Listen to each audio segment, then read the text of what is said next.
How do you expect someone who's been in that position to give up those old habits so easily? So there's a natural desire. Countries who have to go to court to decide the result of their election are giving you today gyan about how to conduct your election. Why are these papers, which you mentioned, why are they negative in India? Because at the end of the day, they are seeing an India which is not, in a sense, compliant or with their image of how India should be. विदेश मंत्री S Jaishankar ने पश्चिमी देशों और उनकी media पर जमकर निशाना साधा है। विदेश मंत्री एस जयशंकर ने लोकसभा चुनाव को नकारात्मक ढंग से दिखाने के लिए पश्चिमी देशों की मीडिया की कड़ी निंदा की है और चाबार बंदरगाह को लेकर भारत ईरान की डील को लेकर अमेरिकी प्रतिबंधों की धमकी का भी जवाब दिया है। This is the mind games today, which are actually taking place in the world, and I've been following even this election, the kind of commentary. I mean, in this country, in the hottest summer, still, look at the percentage of people who come to vote. Look, we all have our arguments. We all have our arguments till the day the votes are counted.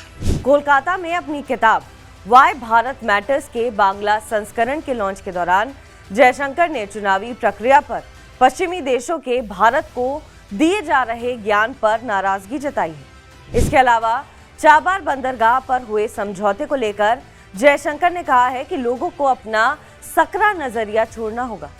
हाल ही में भारत ने चाबार बंदरगाह को लेकर Iran के साथ 10 साल का समझौता किया है। इस समझौते पर अमेरिका ने भारत को प्रतिबंधों की चेतावनी दी है। अमेरिका के बयान पर भारत के विदेश मंत्री एस जयशंकर ने प्रतिक्रिया दी। उन्होंने कहा है कि इस परियोजना से पूरे क्षेत्र को लाभ होगा। उन्होंने ये भी बताया है कि अमेरिका ने खुद पहले चाबार की व्यापक प्रासंगिकता की सराहना की थी। विदेश मंत्री ने कहा कि अगर आप चाबार बंदरगाह के प्रति अमेरिका के रवैये को देखें तो अमेरिका इस तथ्य की सराहना करता रहा है कि चाबार की व्यापक प्रासंगिकता है। हम इस पर काम करेंगे। जयशंकर ने कहा कि पश्चिमी मीडिया कुछ खास लोगों को ही देश की सत्ता संभालते हुए देखना चाहती है और जब ऐसा नहीं होता है तो ये उन्हें पसंद नहीं आता है। वे अपनी चुनाव कवरेज में खुले तौर पर कुछ खास लोगों का समर्थन करते हैं। पश्चिमी मीडिया पिछले 300 सालों से वर्चस्व का खेल कर रही है। वे अनुभवी और चालाक लोग हैं। वे भारत को लेकर नकारात्मक बातें फैलाने लगते हैं क्योंकि भारत उनकी धारणा पर चलने के लिए तैयार नहीं है। Somebody has been doing this world domination game for 300 years. You learn a lot. अनुभवी लोग हैं, चतुर लोग हैं. So, they will do after all, what does a newspaper do? Oh, they will reputationally damage you. वो कोई index निकालेंगे. They will put you down in that index. They will, countries who have to go to court to decide the result of their election are giving you today gyan about how to conduct your election.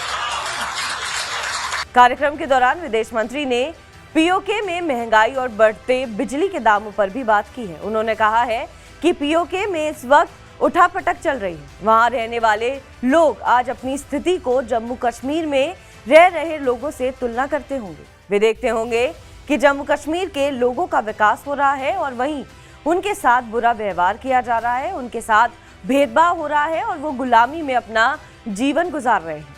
PoK हमेशा भारत का रहा है और हमेशा भारत का ही रहेगा। जब तक आर्टिकल 370 नहीं था तब तक पीओके के बारे में ज्यादा चर्चा नहीं होती थी। जैसे ही आर्टिकल 370 से भारत आगे बढ़ा है, इससे अलगाववाद, हिंसा और आतंकवाद घटा है।